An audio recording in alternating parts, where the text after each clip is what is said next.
अतालवी हुकूमत 7 लाख गैर कानूनी तारकीन वतन को इमिग्रेशन देने को तैयार हो गई। गुज़श्ता रोज पार्लियामेंट में वक्फे सवालात के दौरान बात करते हुए इटली के वजीर दाखिला लचाना लुमर्गिसे ने इस बात का इशारा दे दिया है कि वो इटली में मौजूद गैर कानूनी तौर पर रिहाइश पजीर तारकीन वतन को रेगुलर करने की तजावीज पर गौर कर रही है।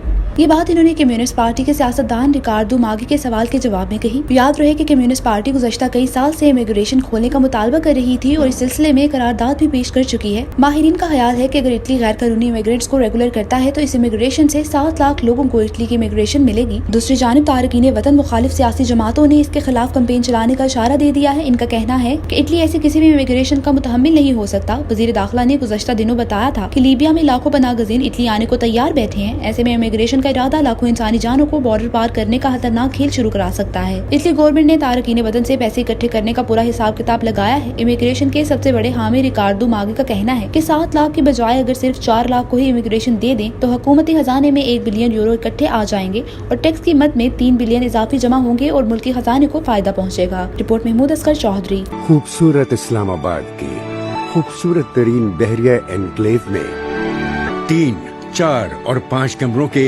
Luxury apartments. The Centrium, iconic living. Immigration और तारकीन वतन की खबरों से बाखबर रहने के लिए हमारा YouTube चैनल सब्सक्राइब करें और बेल आइकन को क्लिक करें।